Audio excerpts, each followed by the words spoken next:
School Transportation Nation, welcome back to the STN podcast. I'm Tony Corman, publisher and president of School Transportation News. This podcast episode is brought to you by Transfinder, the leader in school bus routing software. A little bit later, we'll be hearing from Antonio Civitella, president CEO of Transfinder, on some big developments, some nice announcements.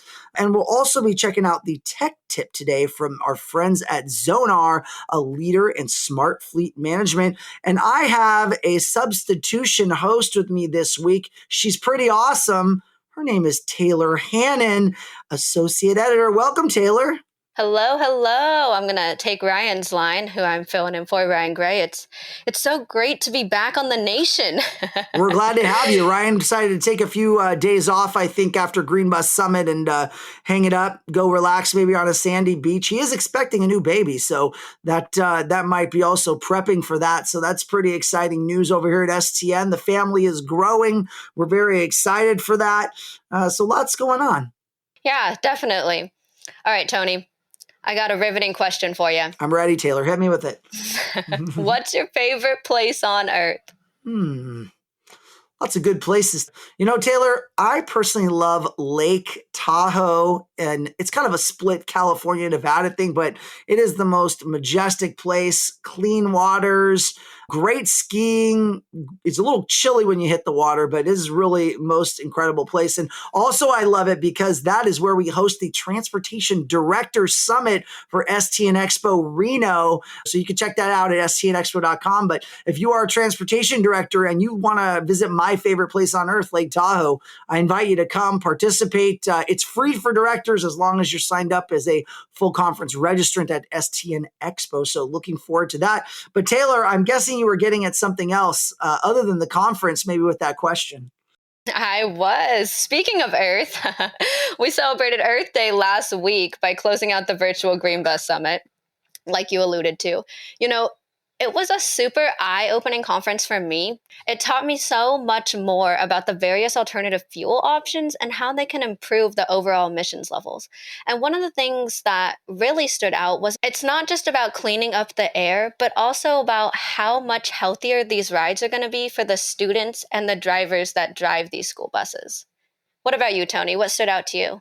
Yeah, I think most of the conference was pretty eye-opening overall. Really, you know, as you kind of said, it's the appetite for information around electrification, right? There is just a vacuum of information. Everybody, I call it like drinking from the fire hose. Really, there's so much. I mean, each session broke down very granular things, right? So with electrification, you're thinking of batteries, right? And I guess this most simplified way is like looking at a battery you use in your house, you know, like a AA, a AAA, a C, a D. What are those batteries? How big are they? What is the capacity? Is there degradation? If you have a bunch of them, are you going to have a failure? If one fails, do they all fail? Or is there like redundancy built into the system?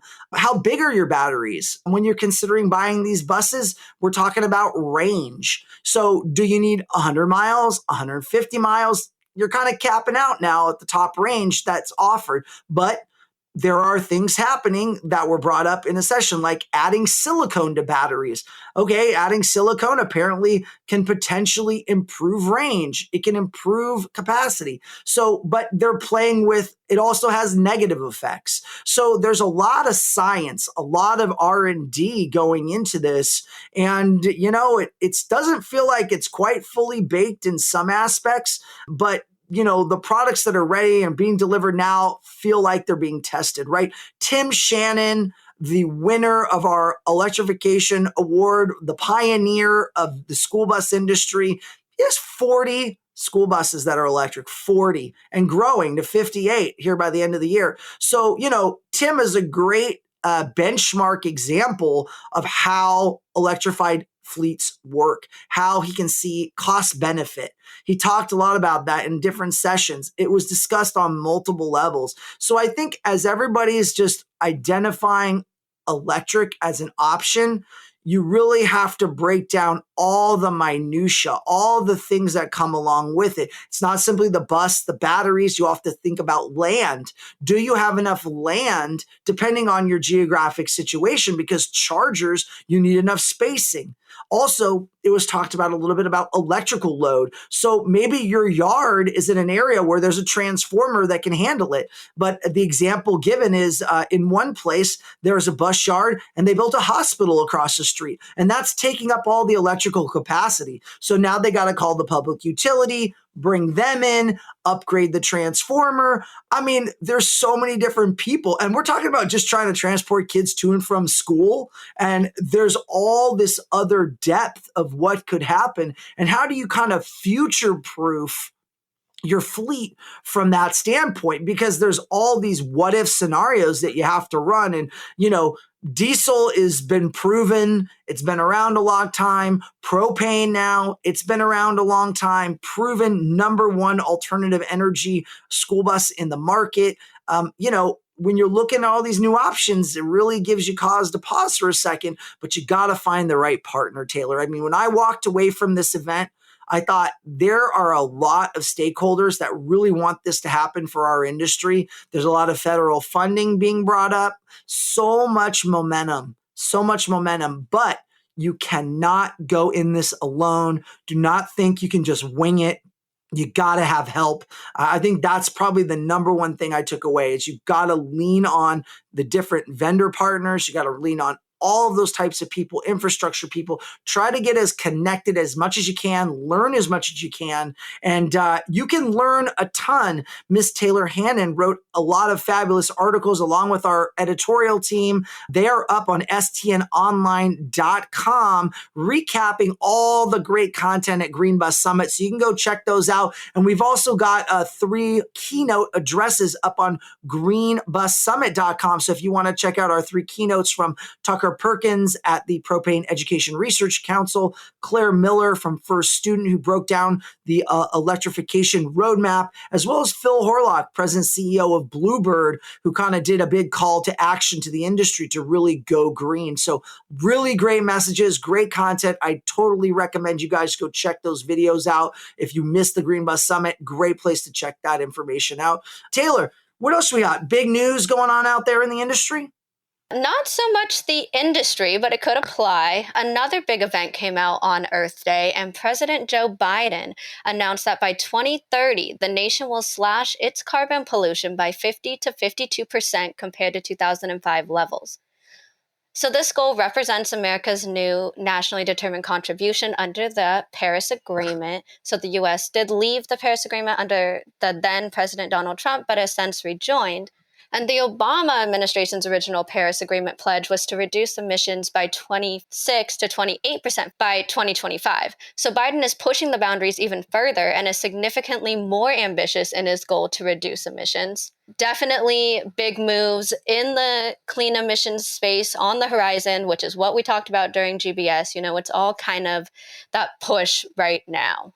Yeah, Taylor, those are really ambitious goals, and different organizations like EPA in the United States, obviously, they are pushing hard to try to reduce carbon footprint, carbon emissions. I know we've got all the greenhouse gases, and we did our GBS Green Fleet Awards as well, recognizing different fleets around the country for reducing all of that carbon footprint. So I think, we're committed as an industry to go green, but we need funding, Taylor. Can't do it without the money. To go green, it takes green, right? And that's really probably one of the bigger things is how do you keep sustainability? How do you make everything work for you? And you know what? We need partners for that, Taylor. And this tech tip is brought to you by Zonar, a leader in smart fleet management. Zonar recently announced that its pupil product solutions are supported on electric school buses. The Zonar V4 telematics system captures engine control data, which is then pushed to ground traffic control, where the information is easy for fleet managers and dispatchers to review and digest while providing powerful data. Additionally, Zonar's electric bus solutions work with data input by the driver from its tablet and over-the-top solutions. Learn more at zonarsystems.com. That's zonarsystems.com. Taylor, we got big stuff going on with infrastructure plans. Hit me with it. What's new lately? So, as you mentioned, there is a lot of funding out there, a lot of money. And it is being dispersed to states, especially from the latest American Rescue Plan funds. But many school districts are still kind of waiting for the go ahead or even information on what this money can be spent on. There is a breakdown of the provisions, and there's an article on our website on it, stnonline.com. And, there is a line item that transportation falls into about more money for school buses and social distancing, but no one's really sure, what that looks like yet. I did see the education department announce that it plans to distribute $800 million of the American Rescue Plan funds to states to help support the needs of students experiencing homelessness. I have yet to look into that to see how transportation can receive any of those funds, but I will, so stay tuned for that. Definitely a topic coming up on the website. Also, the CERTS Act funding. So CERTS, the Coronavirus Economic Relief for Transportation Services Act, and that was signed by then President Donald Trump, December? It was a part of the Consolidated Appropriations Act of 2021. The CERTS portion has yet to be allocated to motor coach and private school bus industries. I think that's 4 months now. The associations, which includes the National School Transportation Association, sent another letter last week to representatives seeking additional funding. So the CERTS Act originally asked for $10 billion worth of funding in 2020, but only $2 billion was actually passed in the bill.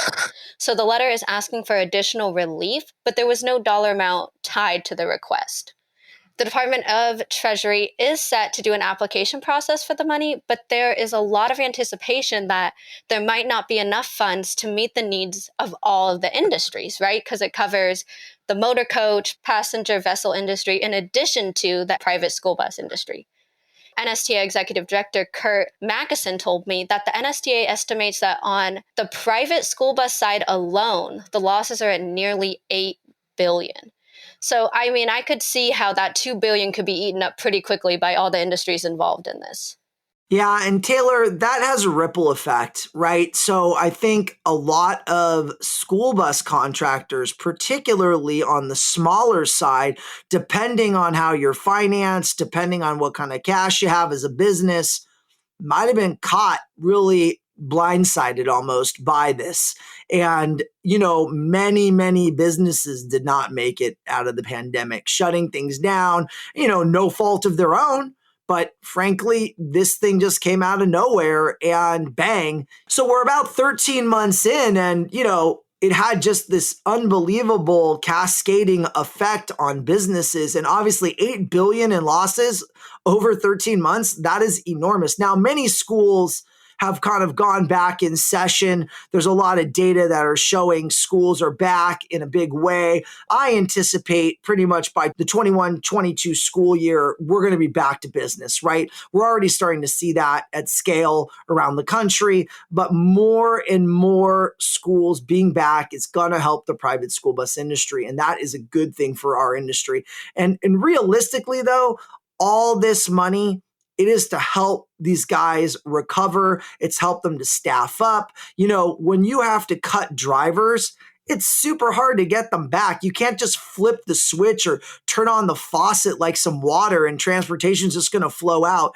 It takes a lot of resources to get things up and running. And I think people are just, I'm not sure if they think that it's just so easy to run a business like that. You just can't. You have to be compliant. There's safety rules. The equipment has to be ready. It's got to be almost pre-flighted, right?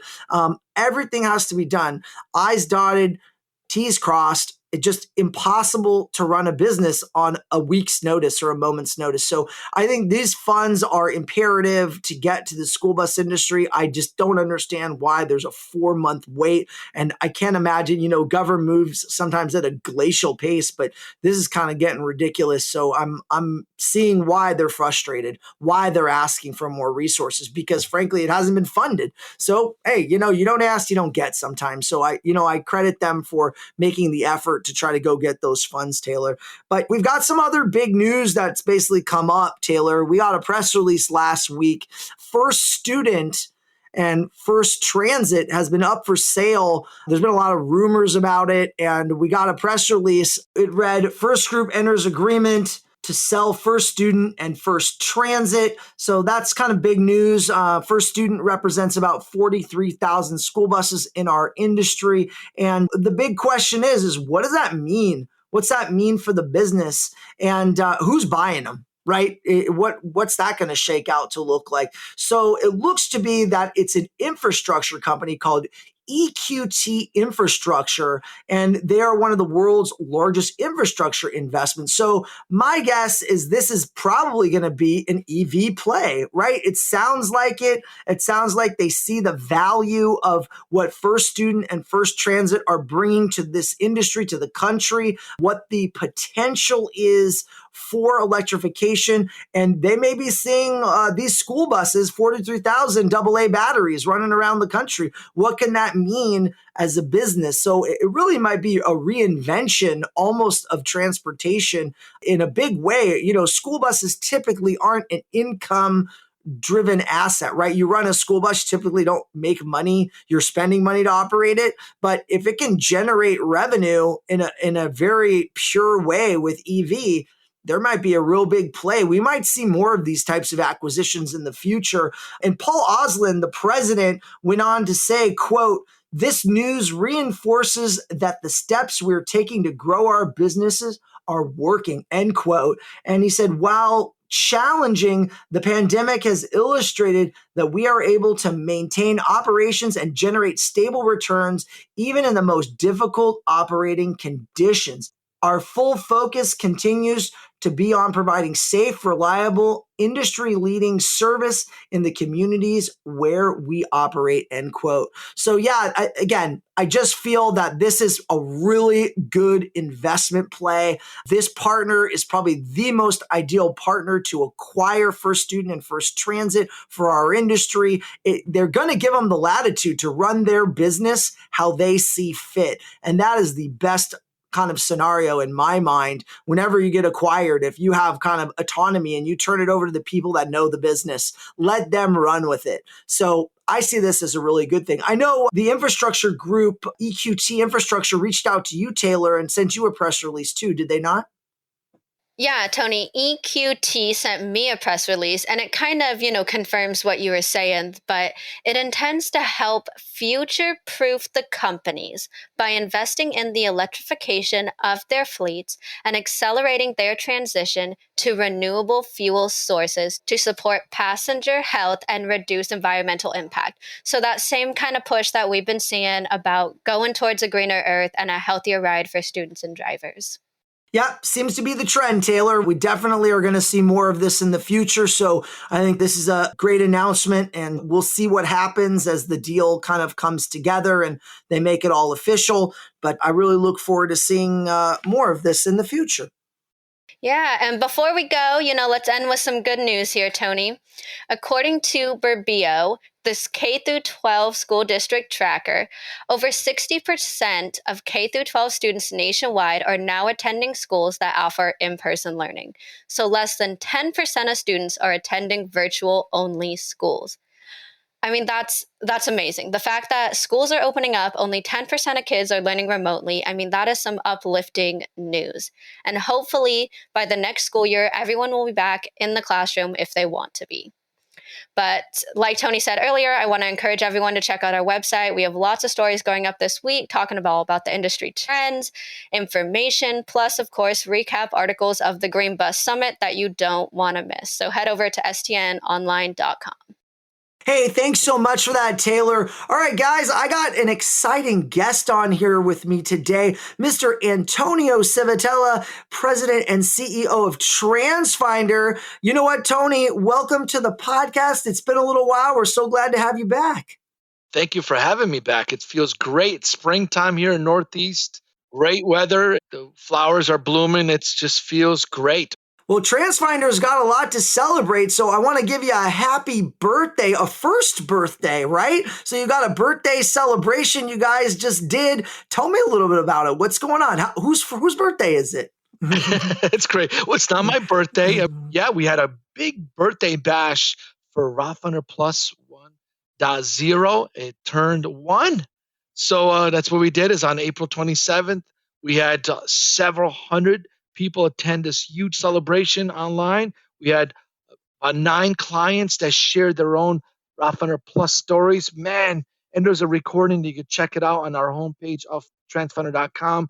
But what a great time there about everything that people are, how they're using it.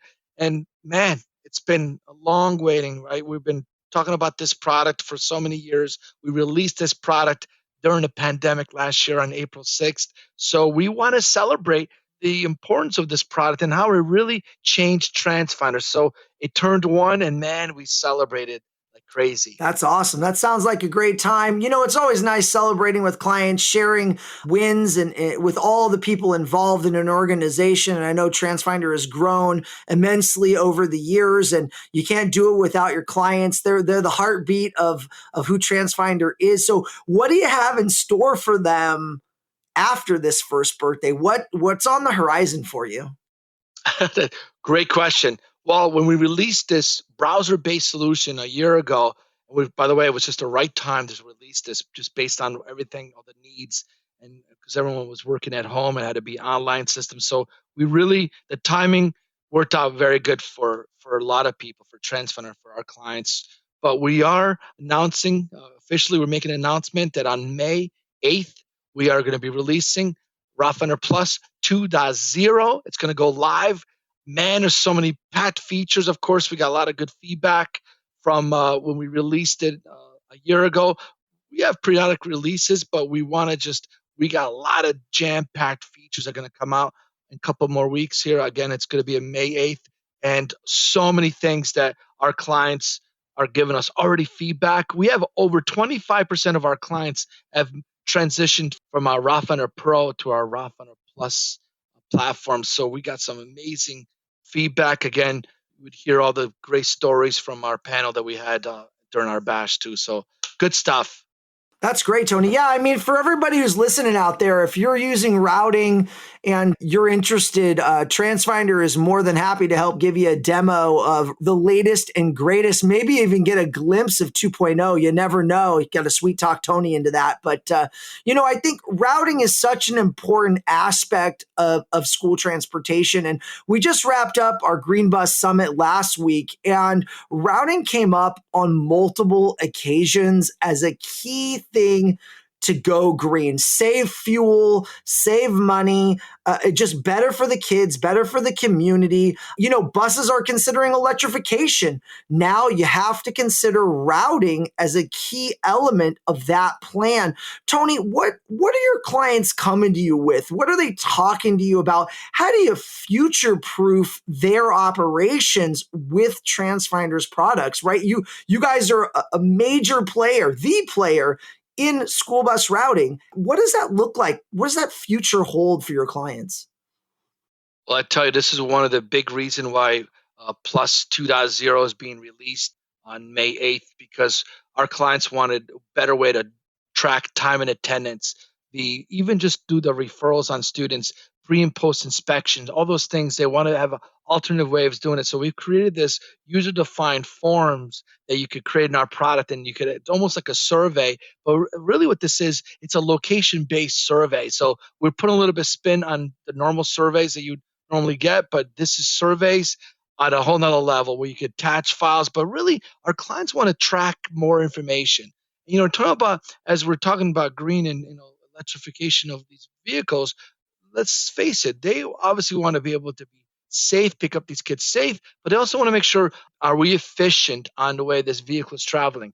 Are we going around to where there's better places to charge the vehicle? And of course, about those turns, right? There's that left-hand turn that every morning, it's tough to make that left-hand turn. So how can we avoid that? So go into our maps, they make that change, and all of a sudden it's baked in there. That way, now you're routing in the morning. Guess what? Your vehicles can't take that left-hand turn for planning routes. And what does that mean for those people that have tablets now? Well, guess what? When the driver's driving around and somehow missed that turn, well, that left-hand turn is also going to be prohibited on their tablet. So all these things just make sense because clearly safety, number one. We want to remind everybody that is the number one item, is be safe, make sure kids are being picked up correctly, the right approach on the right-hand side, all those things. But we got to talk about efficiencies, especially when we're talking about when it's an electric bus, right? We have so many miles or kilometers it could travel. So efficiency is just as important. But obviously, number one is always safety. So we're ready. We've been ready, and our clients are giving us amazing feedback. That's wonderful. Yeah, range is a major factor with EV buses. And I think, again, as routing gets brought up, it's, hey, what routes are optimal? So how can I use Transfinder to really identify the optimal routes for me? Should I make an investment in EV before I even jump off the cliff into the water? Can Transfinder help me determine, is my fleet a good candidate for EV? So I think, there's some opportunity there to kind of unpack that and share with your clients. Your software can do that, right? We really can. So this new platform that we released a year ago, it has AIO. It's artificial intelligence optimization. So this is all we talk about, where all the things you could bake into all algorithms that really takes the human elements, all the local knowledge that you're going to bake into our solutions, and it comes up with these optimal routes. And it could tell you, can you pull it off? How many vehicles do you need if you must be within 45 minutes, right? Because it's got a lot to do with that stuff. 45 minutes or maybe a distance. And really, how long do you want a student to be on a vehicle? So these are all variables. It's really the simple variables, what I call them. The other one is the map. So it's those turns, it's the stoplight. Do you want to avoid those red lights? You want to avoid those things. Maybe it goes a little bit longer, but guess what? Maybe if you avoid those intersections, again, these are all things you could bake in our algorithms, and you can have multiple versions. You have versions that avoid those intersections. Other ones, doesn't matter. Maybe there's areas that maybe you don't want to go into the neighborhoods. Maybe there's a lot of stop and go in the neighborhoods. Maybe you want to go on our bigger roads, the major arterials. These are all things you could do, and you could plan your routes, and you could just see, hey, what did I just save? So a lot of great tools. And of course, the speed and performance is key. And let's not forget, once you've done all these changes, because some of you are going to make some major changes, you need a way to communicate with parents. And this is where our parent app has an amazing way to communicate with parents. And by the way, the whole forms and the whole questionnaire is also in the parent app. So that could even go there. You could make, you could create simple questions on just how your service is doing. Get some feedback. And again, not just text feedback, make it a form so that way it's data and you could do something about it. So we really are making some big pushes. We love to say that all these are great ideas, Tony, but many of them are ideas and really suggestions from our clients, which we love that. So keep them coming, all right? Hey, thanks so much. If you guys are interested in finding out more about Transfinder, you go to transfinder.com for more details. They'd love to talk to you about all the great things. You can check out their birthday celebration, it looks like, there as well. Also want to remind you that Transfinder is a diamond sponsor at our upcoming Bus Technology Summit 2.0 coming up June 28th through the 30th. Love to see Antonio. He's going to be one of our keynote speakers there at Bus Tech Summit. So I really hope and invite all of you to go check out BTS 2.0. Really excited for that. Antonio, thanks for jumping on, being with us. Appreciate you so much. Thank you. Thank you. Hey, special thanks to Taylor, Hannon, Antonio. Thanks for jumping on with me again. Really appreciate you being on the podcast with me. Hey, don't forget to visit stnonline.com for all the latest news and analysis on green buses, school restart, stimulus funding, going green, everything else that's affecting the school transportation industry. Also, don't forget, our live conferences are coming back this fall. We've got STN Expo Indianapolis, October 1st through the 5th. STN Expo Reno, the 4th through the 9th of December. You can check those out at stnexpo.com. Also, our TSD conference, Transporting Students with Disabilities and Special Needs. It's going to be on November 17th through the 22nd down in Dallas, Texas. You can go to tsdconference.com for more details on that. Really appreciate you listeners. You can subscribe, stream, review this podcast on Apple Podcasts, Spotify, stnpodcast.com, wherever you listen to podcasts. And special thanks to our friends at Transfinder and Zonar for sponsoring our podcast episode today. Nation, we love you. We'll see you next week.